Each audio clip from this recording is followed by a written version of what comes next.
اللهم إنك عفو تحب العفو فاعف عنا.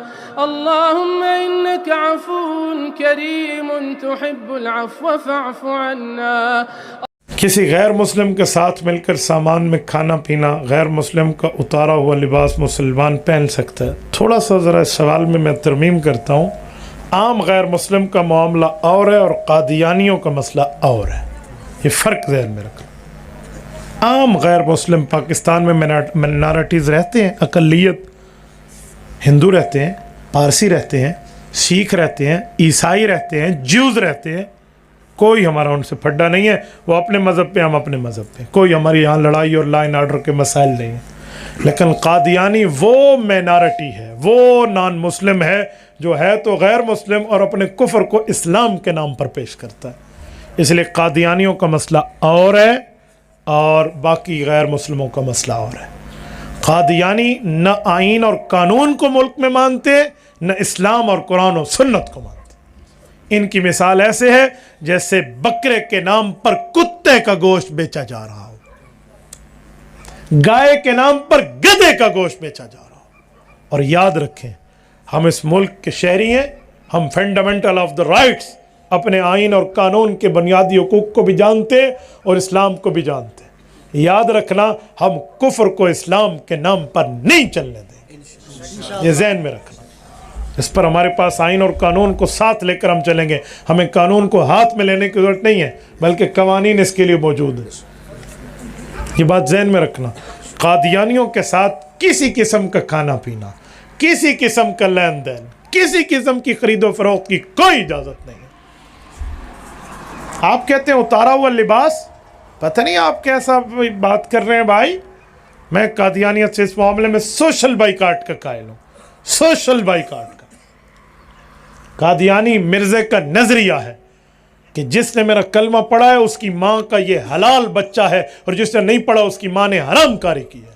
تمہیں اپنی ماں پر شک ہے یا یقین ہے کہ میری ماں نے مجھے حلال جنا ہے یا حرام جنا ہے؟ جب ہم مانتے ہیں کہ ہماری ماں نے ہمیں حلال جنا ہے، ہم ان مرزائیوں کی اس بات کو مانیں. حضرت مولانا مفتی محمود رحمۃ اللہ علیہ کی قیادت میں 1974 کی لیجسلیٹو اسمبلی میں بریلوی، دیوبندی، اہل حدیث، تمام اہل اسلام کے جتنے وہ طبقے تھے، ان سب نے مولانا مفتی محمود کی قیادت میں اس وقت کی حکومت سے ان کو کافر اقلیت منوایا ہے. یہ منوایا ہے اس بات پہ.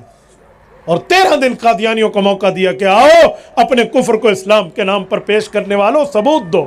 یہ وہاں گنگ ہو گئے اور وہاں سے بھاگے اور اپنے ابا کے پاس انگریز کی جا کر گود میں پناہ لی ہے. اور آج بھی علماء کی سیاست سے یہ قادیانی اتنا ڈرتے ہیں. ان 2018 کے الیکشن میں ان کا مرزا جو وہاں کا خلیفہ ہے، اس کا ایک ویڈیو کلپ وائرل ہوا تھا. حضرت مولانا فضل الرحمان دامت برکاتہم کی طرف اشارہ کر کے وہ کہتے ہیں کہ جب تک یہ پگڑی والے مولوی اسمبلی میں ہماری دال نہیں گلتی. اور ہم نے کہا سنو، میں آپ کے ایمان کو جھنجھوڑتے ہوئے کہوں گا، مسلمانوں قیامت تک اسلام بھی رہے گا. کہو انشاءاللہ. قیامت تک اسلام بھی رہے گا، قیامت تک پاکستان بھی رہے گا، اور قیامت تک ہم ایسے حضور کے غداروں کے دم پر پاؤں رکھے رہیں گے. تم ایک پگڑی والے کی بات کرتے ہو، علماء کرام نہیں، ہمارے مسلمانوں کا ایک ایک بچہ اس مقابلے میں تمہارے سامنے رہے گا. کسی قادیانی سے کوئی لین دین کی بات نہیں کرنی. اور کوئی کہے ہم جوڑ کی بات کر رہے ہیں، ہم توڑ کی بات نہیں کرتے. اسے کہو تجھے جوڑ کا معنی آتا ہے؟ جوڑ کسے کہتے ہیں، توڑ کسے کہتے ہیں؟ میں حضرات ریونٹ کے بزرگوں کی خدمت میں رہا ہوں، مجھے جوڑ بھی پتا ہے، توڑ بھی پتا ہے. اور جوڑ کا معنی ہے اپنے سے جوڑ رکھنا. یہ گھڑی ٹوٹ جائے تو گھڑی کے چین سے اسے جوڑ لگتا ہے، جوتی کاٹ کے جوڑ نہیں لگاتے. جوڑ کا معنی مسلمان سے جوڑ رکھنا ہے، کافر سے جوڑ رکھنا نہیں ہے. یہ اسلام میں دیوسیت نہیں ہے، اسلام میں بزدلی نہیں ہے، اسلام میں ہٹنا نہیں ہے، اسلام میں ڈٹ کر کٹ جانا ہے. تمہاری ماں کو کوئی گالی دے، تیرے ابے کو کوئی گالی دے، تو اس کے ساتھ لین دین نہیں کرتا. یہ میرے ابے کا مخالف ہے. جو پیغمبر کریم صلی اللہ علیہ وسلم کا غدار بن جائے، تو حضور کا کیسا وفادار امتی ہے، تیری یاری اس سے. اے مسلمان، جب تو کسی مرزائی سے ملتا ہے تو روزہ اقدس میں دل مصطفیٰ دکھتا ہے. بس ذہن میں رکھنا. میں کہتا ہوں یاد رکھنا،